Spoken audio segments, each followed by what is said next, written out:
Hi everyone, welcome to Mountain Home Stories. Today I'll be continuing the story of Jerome K. Jerome's Three Men in a Boat, and this is going to be the 13th episode. If you're new to my channel, please do consider subscribing to it.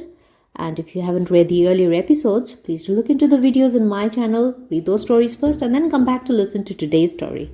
So let's start off with today's episode. Read along with me. We came in sight of Reading about 11. The river is dirty and dismal here. One does not linger in the neighborhood of Reading. The town itself is a famous old place, dating from the dim days of King Ethelred, when the Danes anchored their warships in the Kennet, and started from Reading to ravage all the land of Essex, and here Ethelred and his brother Alfred fought and defeated them, Ethelred doing the praying and Alfred the fighting. In later years, Reading seems to have been regarded as a handy place to run down to when matters were becoming unpleasant in London. Parliament generally rushed off to Reading whenever there was a plague on at Westminster, and in 1625 the law followed suit and all the courts were held at Reading.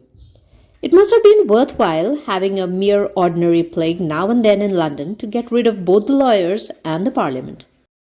During the parliamentary struggle, Reading was besieged by the Earl of Essex, and a quarter of a century later the Prince of Orange routed King James's troops there. Henry I lies buried at Reading in the Benedictine Abbey, founded by him there, the ruins of which may still be seen, and in the same abbey, great John of Gaunt was married to Lady Blanche. At Reading Lock we came up with a steam launch belonging to some friends of mine, and they towed us up to within about a mile of Streatley. It is very delightful being towed up by a launch. I prefer it myself to rowing. The run would have been more delightful still if it had not been for a lot of wretched small boats that were continually getting in the way of our launch, and to avoid running down which we had to be continually easing and stopping. It is really most annoying the manner in which these rowing boats get in the way of one's launch up the river. Something ought to be done to stop it. And they are so confoundedly impertinent too over it. You can whistle till you nearly burst your broiler before they will trouble themselves to hurry. I would have one or two of them run down now and then if I had my way, just to teach them all a lesson. The river becomes very lovely from a little above Reading. The railway rather spoils it near Tilehurst, but from Mapledurham up to Streatley it is glorious. A little above Mapledurham Lock you pass Hardwick House, where Charles I played bowls. The neighbourhood of Pangbourne, where the quaint little Swan Inn stands, must be as familiar to the habitués of the art exhibitions as it is to its own inhabitants. My friend's launch cast us loose just below the grotto, and then Harris wanted to make out that it was my turn to pull. This seemed to me most unreasonable. It had been arranged in the morning that I should bring the boat up to 3 miles above Reading. Well, here we were, 10 miles above Reading. Surely it was now their turn again. I could not get either George or Harris to see the matter in its proper light, however, so, to save arguments, I took the sculls. I had not been pulling for more than a minute or so when George noticed something black floating on the water, and we drew up to it. George leant over as we neared it and laid hold of it, and then he drew back with a cry and a blanched face. It was the dead body of a woman. It lay very lightly on the water, and the face was sweet and calm. It was not a beautiful face.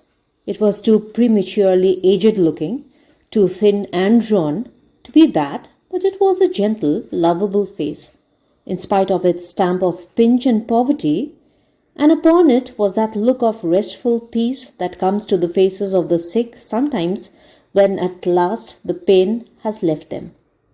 Fortunately for us, we having no desire to be kept hanging about coroners' courts, some men on the bank have seen the body too and now took charge of it from us. We found out the woman's story afterwards. Of course, it was the old vulgar tragedy. She had loved and been deceived, or had deceived herself.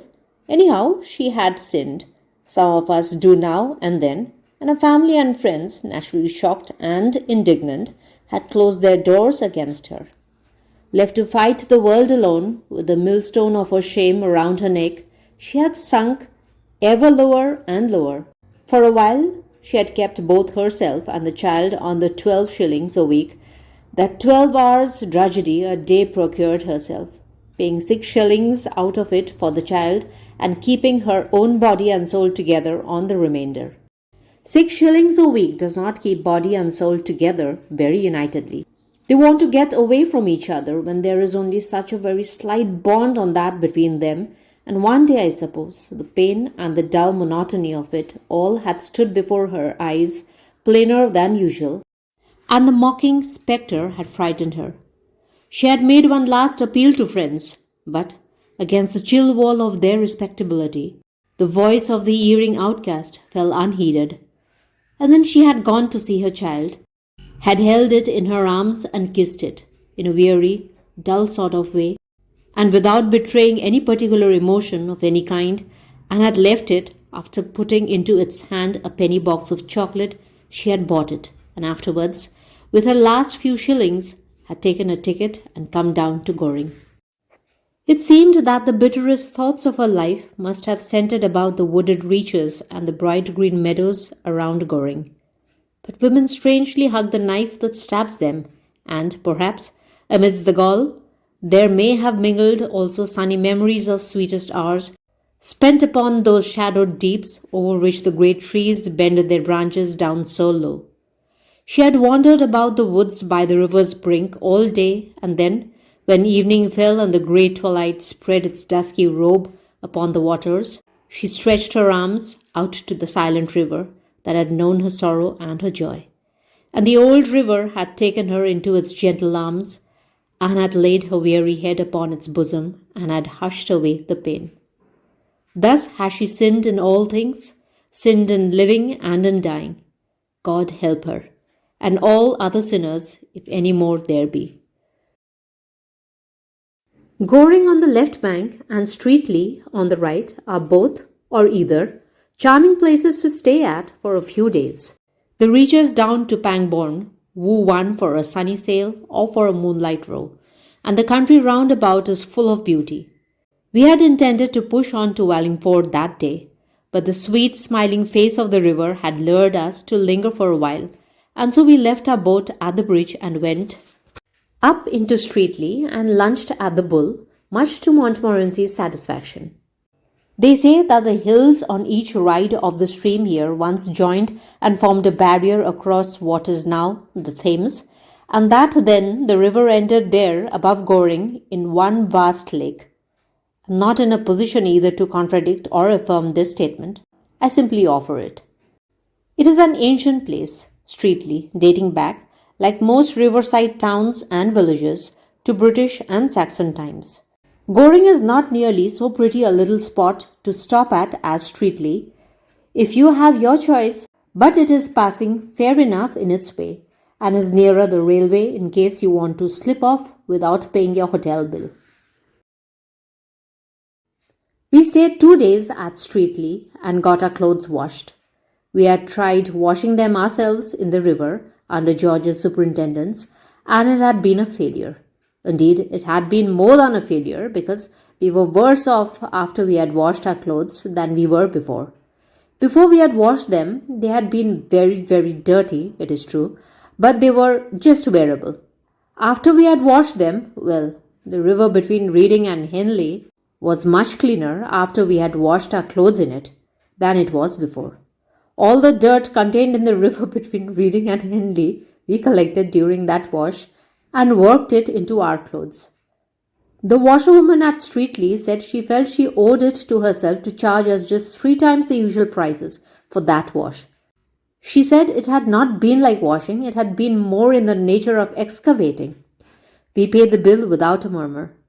The neighbourhood of Streatley and Goring is a great fishing centre. There is some excellent fishing to be had here. The river abounds in pike, roach, dace, gudgeon, and eels just here, and you can sit and fish for them all day. Some people do, they never catch them. I never knew anybody catch anything up the Thames. except minnows and dead cats. But that has nothing to do, of course, with fishing. The local fisherman's guide doesn't say a word about catching anything. All it says is the place is a good station for fishing. And from what I have seen of the district, I am quite prepared to bear out this statement. There is no spot in the world where you can get more fishing or where you can fish for a longer period. Some fishermen come here and fish for a day, and others stop and fish for a month. You can hang on and fish for a year if you want to. It'll be all the same. The Angler's Guide to the Thames say that jack and perch are also to be had about here, and there the Angler's Guide is wrong. Jack and perch may be about there. Indeed, I know for a fact that they are. You can see them there in shoals. When you are out for a walk along the banks, they come and stand half out of the water with their mouths open for biscuits. And if you go for a bath, they crowd round and get in your way and irritate you. But they are not to be had by a bit of worm on the end of a hook, nor anything like it. Not they. I'm not a good fisherman myself. I devoted a considerable amount of attention to the subject at one time and was getting on, as I thought, fairly well. But the old hands told me that I should never be any real good at it and advised me to give it up. They said that I was an extremely neat thrower and that I seemed to have plenty of gumption for the thing and quite enough constitutional laziness. But they were sure I should never make anything of a fisherman. I had not got sufficient imagination. They said that as a poet or a shilling shocker or a reporter or anything of that kind, I might be satisfactory, but that to gain any position as a Thames angler would require more play of fancy, more power of invention than I appeared to possess. Some people are under the impression that all that is required to make a good fisherman is the ability to tell lies easily and without blushing. But this is a mistake. Mere bald fabrication is useless. The various Tyrocar manage that. It is in the circumstantial detail, the embellishing touches of probability, the general air of scrupulous, almost of pedantic veracity that the experienced angler is seen.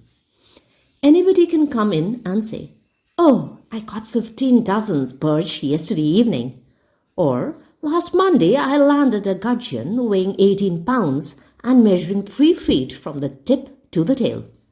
There is no art, no skill required for that sort of thing. It shows pluck, but that is all. No, your accomplished angler would scorn to tell a lie that way. His method is a study in itself.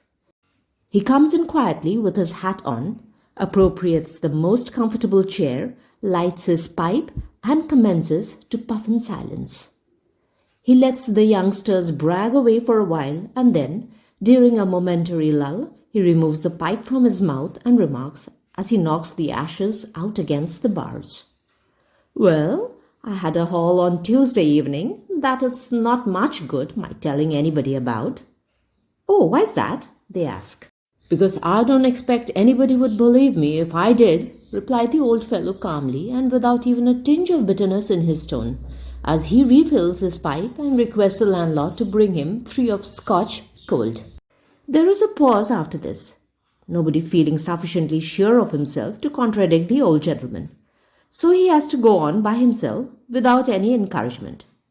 "No," he continues thoughtfully, "I shouldn't believe it myself if anybody told it to me, but it's a fact.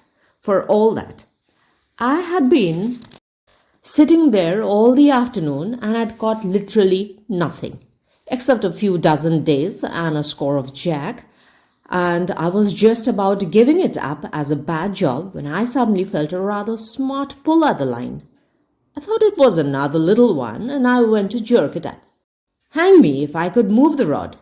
It took me half an hour, sir, to land that fish, and every moment I thought the line was going to snap. I reached him at last, and what do you think it was? A sturgeon, a 40-pound sturgeon, taken on a line, sir. Yes, you may well look surprised. I'll have another 3 of Scotch, landlord, please."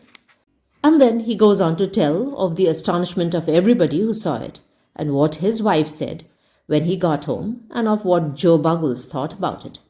I asked the landlord of an inn up the river once. if it did not injure him sometimes, listening to the tales that the fishermen about there told him. And he said, "Oh no, not now, sir. It did used to knock me over a bit at first, but for love you, me and the missus, we listen to them all day now.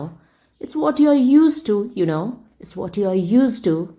I knew a young man once. He was a most conscientious fellow, and when he took to fly fishing, he determined never to exaggerate his hauls by more than 25%.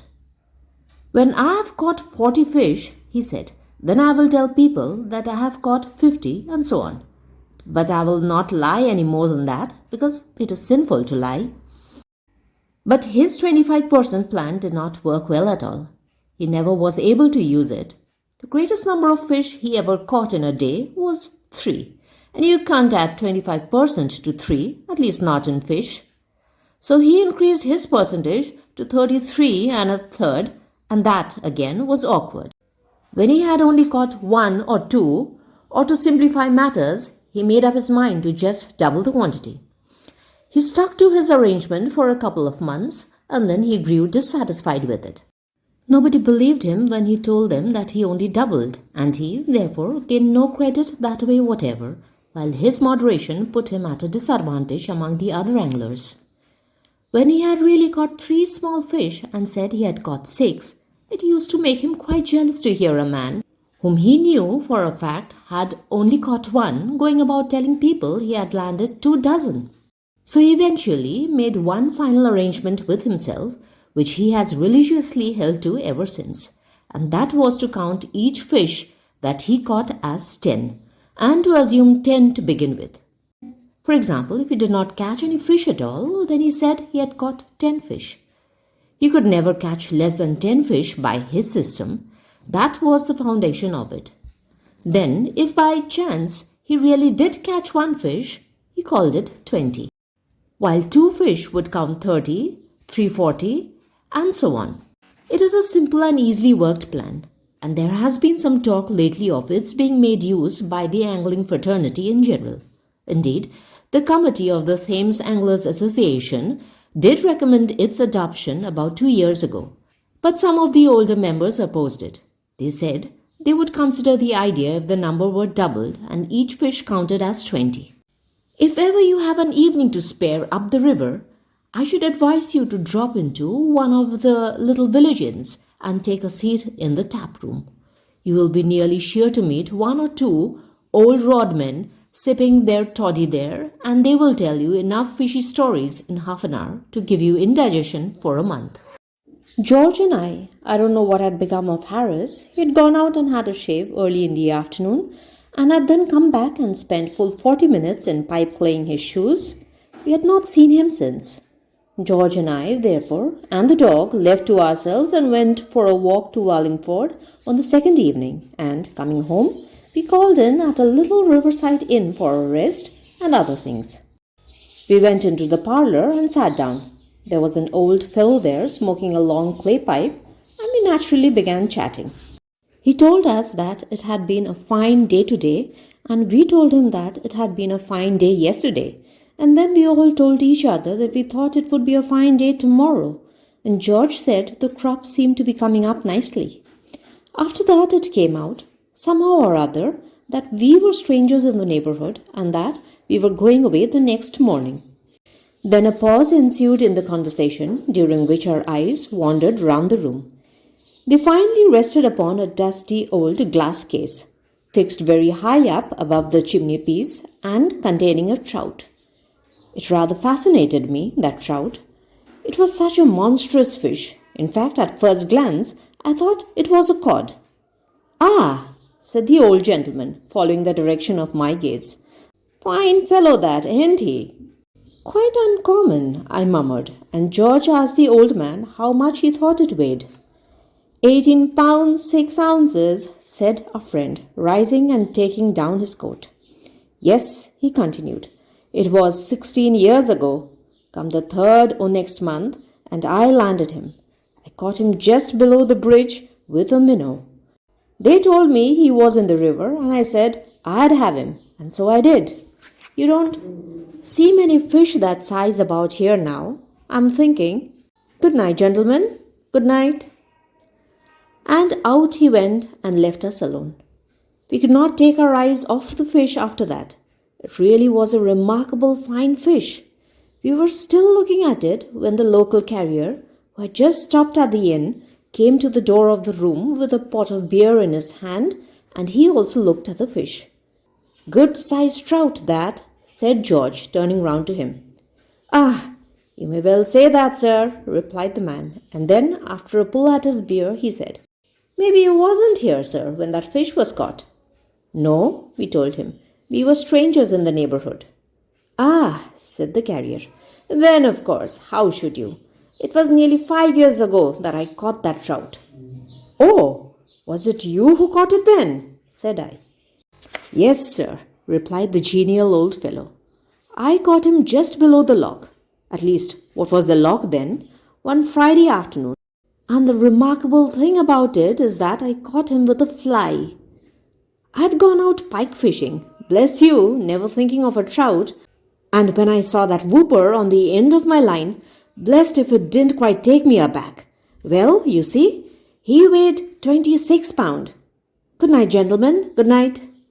5 minutes afterwards, a third man came in and described how he had caught it early one morning with Blake, and then he left, and a stolid, solemn-looking, middle-aged individual came in and sat down over by the window. None of us spoke for a while, but at length George turned to the newcomer and said, "I beg your pardon. I hope you will forgive the liberty that we, perfect strangers in the neighborhood, are talking, but my friend here and myself would be so much obliged if you would tell us how you caught that trout up there." "Why, who told you I caught that trout?" was the surprised query. We said that nobody had told us so, but somehow or other we felt instinctively that it was he who had done it. "Well, it's a most remarkable thing, most remarkable," answered the stolid stranger, laughing. "Because, as a matter of fact, you are quite right. I did catch it. But fancy your guessing it like that. Dear me, it's really a most remarkable thing." And then he went on and told us how it had taken him half an hour to land it, and how it had broken his rod. He said he had weighed it carefully when he reached home, and it had turned the scale at 34 pounds. He went in his turn, and when he was gone, the landlord came in to us. We told him the various histories we had heard about his trout, and he was immensely amused, and we all laughed very heartily. Fancy Jim Bates and Joe Muggles and Mr. Jones and old Billy Maunders all telling you that they had caught it. Ha, ha, ha. "Well, that is good," said the honest old fellow, laughing heartily. "Yes, they are the sort to give it me, to put up in my parlour if they had caught it, they are. Ha, ha, ha." And then he told us the real history of the fish. It seemed that he had caught it himself years ago when he was quite a lad. Not by any art or skill, but by that unaccountable luck that appears to always wait upon a boy when he plays the wag from school and goes out fishing on a sunny afternoon with a bit of string tied on to the end of a tree. He said that bringing home that trout had saved him from a whacking, and that even his schoolmaster had said it was worth the rule of 3 and practice put together. He was called out of the room at this point, and George and I again turned our gaze upon the fish. It really was a most astonishing trout.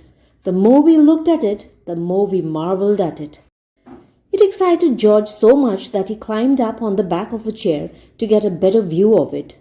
And then the chair slipped, and George clutched wildly at the trout case to save himself, and down it came with a crash. George and the chair on top of it. "You haven't injured the fish, have you?" I cried in alarm, rushing up. "I hope not," said George, rising cautiously and looking about. But he had. The trout lay shattered into 1,000 fragments. I say 1,000. But there may have only been 900. I did not count them. We thought it strange and unaccountable that a stuffed trout should break up into little pieces like that. And so it would have been strange and unaccountable if it had been a stuffed trout. But it was not. That trout was plaster of Paris. We'll continue with the next part of the story in another video. Hope you enjoyed reading this story with me. Leave me a comment and let me know. Please do like and share, and of course subscribe to my channel if you are new to it. Hit on the notification bell for my next videos, and thank you so much for dropping by. Come back to hear me again. Till then, take care and bye-bye.